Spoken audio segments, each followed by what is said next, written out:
So hello guys. अब अगर देखा जाए तो अभी रिसेंटली काफ़ी अनएक्सपेक्टेड चीज़ हुई। हमें वेनम 3 का फाइनल ट्रेलर देखने को मिला और उस ट्रेलर के अंदर जो है नल को रिवील किया गया, जो मार्वल यूनिवर्स के सबसे पावरफुल एंटिटीज़ में से एक है, जो लिटरली सिम्बायोट्स का गॉड निकल के आता है। और वो तब देखा जाएगा कि सोनी इसे किस तरीके से ट्रीट करता है। लेकिन नल बहुत ही ज़्यादा इंपॉर्टेंट और बहुत ही ज़्यादा इंटरेस्टिंग कैरेक्टर रहा है मार्वल यूनिवर्स का, तो इसके ऊपर बात करने का ये काफ़ी परफेक्ट टाइम निकल के आता है। आज की इस वीडियो में अपन इसी चीज़ के ऊपर बात करने वाले हैं। आज की इस वीडियो में मैं नल के बारे में बात करूंगा और यही मेनली अपन जानेंगे कि नल हमें कॉमिक्स में कितना ज़्यादा पावरफुल और केपेबल देखने को मिला है। सो ये वीडियो सच में काफ़ी ज़्यादा इंटरेस्टिंग होने वाली है। Without wasting any more time चलिए शुरू कर लेते हैं आज के इस अमेजिंग वीडियो को। Now for those of you guys who don't know about Null, he's a really powerful character और मैंने अपने चैनल पे इसे कई सारी वीडियोस में कवर भी कर रखा है, लेकिन यहाँ पे अपन फिर से बता देते हैं इसके बारे में। तो बेसिकली नल हमें एक प्राइमोडियल गॉड देखने को मिला था, जो गॉड ऑफ डार्कनेस निकल के आता है, who resided in the void but he was eventually awakened by the celestials. जहाँ सेलेस्टियल कह सकते हो कि उसके किंगडम में लाइट लेके आए, वो लाइफ की क्रिएशन कर रहे होते हैं। और इसी चीज़ से परेशान होकर नल क्या करता है कि वो एक सिम्बायोट क्रिएट करता है in a shape of a sword, और उसी स्वॉर्ड की मदद से वो उनमें से एक सेलेस्टियल के सर को अलग कर देता है, बी हेडेड कर देता है। जिसके बाद वही जो सेलेस्टियल का हेड है वो आगे चल के नोवेयर बना, और उसी के अंदर उस सेलेस्टियल की डिवाइन पावर्स की मदद से बेसिकली नल ने उस ब्लेड को रिफाइन किया और नेक्रो स्वॉर्ड नाम दिया। वही नेक्रो स्वॉर्ड जिसे आगे चल के गॉड द गॉड बुचर हमें यूज़ करते हुए नज़र आया है कॉमिक्स में। ना अगर देखा जाए तो नल बेसिकली क्या करता है कि वो वर्ल्ड्स को कॉन्कर करना शुरू करता है, क्योंकि वो एबिस वाले टाइम को वापस लाना चाहता था, सभी चीज़ों को वॉइड में वापस भेजना चाहता था। इसी सब के बीच में वो काफ़ी सारे सिम्बायोटिक ड्रैगन्स भी क्रिएट करता है जो बहुत ही ज़्यादा पावरफुल थे, बट इवेंचुअली उनका कंट्रोल वो खो देता है।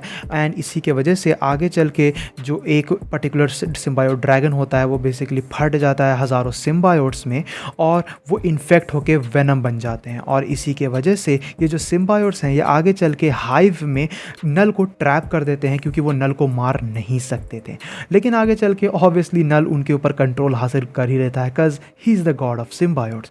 और उस मामले में अगर देखा जाए तो ये चीज़ हमें सेटअप करा देती है कि नल एक बहुत ही पावरफुल बीइंग है, जो बिग बैंग से पहले से एग्जिस्ट करता आ रहा था, जो लिटरली वॉइड का पार्ट था। इससे तुम ऑब्लिवियन का एक अवतार भी मान सकते हो, और इसी वजह से ये हमें बहुत ही ज़्यादा केपेबल देखने को मिला है, बहुत ही ज़्यादा डेंजरस देखने को मिला है। और अब नज़र डालेंगे कुछ ऐसी फीट्स के ऊपर जिससे हमें यह अंदाज़ा लग जाएगा कि नल ने कॉमिक्स में क्या क्या चीज़ें करके दिखाई हैं। नो, मैंने पहले ही मेंशन किया कि किस तरीके से हज़ारों सिम्बायोट्स इन्फेक्ट हुए और उन्होंने नल को इम्प्रेजेंट किया।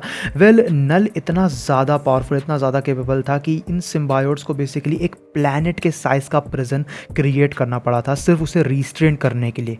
और सिर्फ उसे रिस्ट्रेन करने के लिए यहाँ पे बात निकल के आती है, बिकॉज नल सिम्बायोट्स के कंपैरिजन में बहुत ज़्यादा पावरफुल है। लिटरली उसी ने उन्हें क्रिएट किया है, और ऑब्वियसली ये चीज़ नल के लिए बहुत ही ज़्यादा आसान थी कि वो आराम से इन सिम्बायोट्स के ऊपर कंट्रोल हासिल कर सके।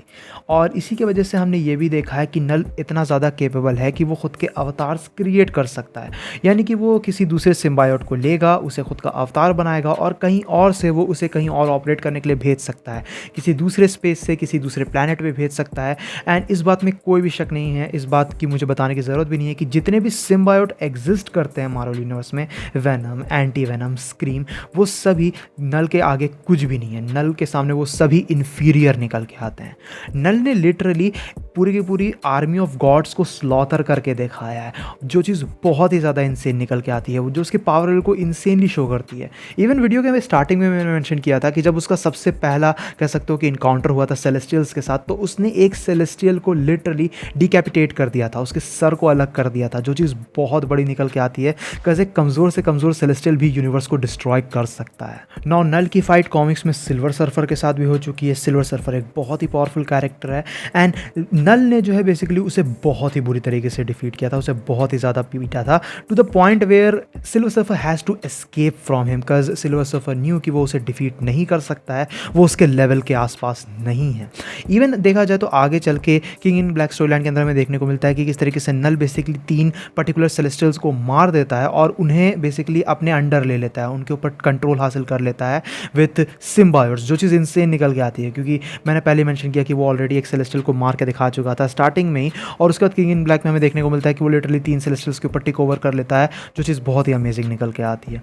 साथ ही साथ उसकी फाइट किंग थॉर के साथ हो चुकी है, ऑल फादर थॉर के साथ हो चुकी है। ये जो थॉर है ये कह सकते हो कि तुम्हारा कोई यूजुअल थॉर नहीं है, ये करंट थॉर निकल के आता है। मतलब किंग इन ब्लैक के टाइम का जो हमें एक्चुअल थॉर देखने को मिला था, जिसके पास ओडिन फोर्स का एक्सेस मौजूद था, जो प्रॉपर एसगार्ड का रूलर निकल के आता है, जो बहुत ही ज़्यादा पावरफुल है, उसके साथ जो है नल फाइट कर चुका है, विच इज़ रियली इनसेन। साथ ही साथ सेंट्री के साथ नल की फाइट हुई थी और वो भी बिल्कुल वन साइडेड थी। उसने सेंट्री को जो है बेयर हैंडेडली अलग अलग हिस्से कर दिए थे, उसके बेयर हैंडेडली जो है रिप अपार्ट कर दिया था, जो चीज़ इनसेन निकल के आती है। नाउ नल की ड्यूरेबिलिटी भी हमें काफ़ी ज़्यादा इनसेन देखने को मिली है। सबसे पहले तो वो बिग बैंग को सर्वाइव कर चुका है, बिग बैंग का जो कह सकते हो कि एक्सप्लोजन था उसे सर्वाइव कर चुका है। इवन जो है हमने उसके बाद ये भी देखा है कि किस तरीके से एक स्क्रल शिप के कह सकते हो कि सेल्फ डिस्ट्रक्शन को भी वो आसानी से सर्वाइव कर गया था, जो चीज़ बहुत ही ज़्यादा इनसेन निकल के आती है। नोइंग कि स्क्रल शिप जो है वो बहुत ही ज़्यादा इनसेन अमाउंट में एक्सप्लोजन्स जो है प्रोड्यूस कर सकते हैं, और सेल्फ डिस्ट्रक्शन तो बहुत ही ज़्यादा खतरनाक चीज़ हो गई। लेकिन साथ ही साथ उसका जो मेंटल कैपेसिटी है वो भी बहुत ही इनसेन निकल के आती है, जहाँ मून ड्रैगन जैसे इंसेनली कैपेबल टेलीपैथ को भी वो मेंटली डोमिनेट करके दिखा चुका है, जो चीज़ हमें दिखाती है कि नल की जो मेंटल कैपेबिलिटीज़ है वो भी बहुत ही ज़्यादा स्ट्रॉन्ग है। कोई ऐरा गहरा टेलीपैथ आके उसे उतना कुछ खास बिगाड़ नहीं सकता। इन सब के अलावा हमने ये भी देखा है कि स्पीड भी उसकी काफ़ी ज़्यादा इंसेन निकल के आती है। वो लिटरली सिल्वर सर्फर की स्पीड को टक्कर दे चुका है, और सिल्वर सर्फर जितना तेज़ जो है ट्रैवल कर चुका है, जो चीज़ बहुत ही ज़्यादा इंसेन है। इवन स्टॉर्म जो लिटरली एक ऐसी म्यूटेंट है जिसे गॉड का दर्जा दिया जाता है, उसे वो ईजिली ओवरपावर्ड करके दिखा चुका है। ईगो द लिविंग प्लैनेट जो एक काफ़ी पावरफुल कैरेक्टर है, काफ़ी पावरफुल एंटिटी है, उसके कह सकते हो कि पॉइंट ब्लैंक अटैक को ईजिली टैंक करके दिखा चुका है, ईजिली उसको ले चुका है और सर्वाइव कर चुका है लाइक इट वाज नथिंग। जो नल के मेयर ड्रैगन्स हैं, जो ड्रैगन्स उसने क्रिएट किए हैं, जो सिम्बायोटिक ड्रैगन्स निकल के आते हैं, वही हमें इतने ज़्यादा स्ट्रॉन्ग देखने को मिले हैं कि वो मेफिस्टो और घोस्ट राइडर जैसे स्टूपिडली ओवरपावर्ड कैरेक्टर्स को हार्ड टाइम दे चुके हैं। तो सोच लो कि नल खुद कितना पावरफुल होगा। इवन उसके ड्रैगन्स ने ईजिली डॉक्टर स्ट्रेंज को रिस्ट्रेन करके दिखाया था। सॉर्सर सुप्रीम की यहाँ पे बात हो रही है। ऑब्वियसली जो नल ने आर्मी लाई थी अपने सिम्बायोट्स की, उन्होंने अर्थ के ऑलमोस्ट हर एक हीरो को डोमिनेट कर दिया था। इट वाज अ मैसेकर, और ये सभी के सभी जो सिम्बायोट्स हैं वो लिटरली नल के कह सकते हो कि कमांड पे काम करते हैं। वो नल ने उन्हें क्रिएट किया है। Let that sink in that he has created billions of symbiotes, और वो उन्हें कंट्रोल कर सकता है, और वो खुद इतने ज़्यादा स्ट्रॉन्ग है, और नल उनसे कहीं ज़्यादा स्ट्रॉन्ग, कहीं ज़्यादा पावरफुल निकल के आता है, जो लिटरली सेलेस्टियल्स को टक्कर दे चुका है। ही सो डैम पावरफुल कि कैप्टन यूनिवर्स को खुद आके वेनम के ऊपर टेक ओवर करना पड़ा था, and then it uses the power of light to infuse surfer's board and Thor's म्योनिर टू फाइनली डिफीट हिम। क्योंकि इन दी एंड नल को जो चीज़ हरा पाई थी वो captain universe and the power of light ही थी। तो ये चीज़ समझ सकते हो तुम लोग कि नल बहुत ही ज़्यादा पावरफुल है, बहुत ही ज़्यादा केपेबल है। एक प्राइमोडियल गॉड निकल के आता है, एक एंटिटी निकल के आता है, जिसके वजह से ये कह सकते हो कि एक ऐसा बीइंग है जो लिटरली यूनिवर्सल लेवल बीइंग्स की धज्जियाँ उड़ा चुका है। तो उस मामले में अगर देखा जाए तो नल बहुत ही ज़्यादा पावरफुल निकल के आता है।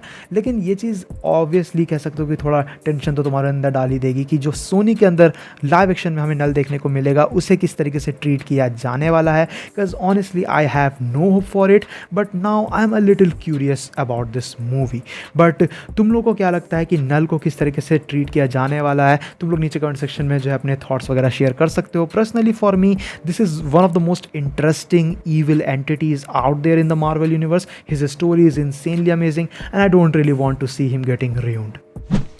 सो गाइज ये थी वीडियो नल के ऊपर। नल हमें कितना पावरफुल देखने को मिला है कॉमिक्स में। आई होप सो तुम्हें ये वीडियो पसंद आई होगी। वीडियो पसंद आए तो वीडियो को अपना थम्स अप देना, दोस्तों के साथ शेयर करना। चैनल पे इनकेस अगर कहीं से भी नए आए हो तो चैनल को जरूर से सब्सक्राइब भी कर लेना। तुम मुझे इंस्टाग्राम पर भी चेकआउट कर सकते हो, link is in the description. मैं मिलता हूँ तुमसे ऐसे किसी नेक्स्ट वीडियो में। Till then bye, stay tune, stay awesome.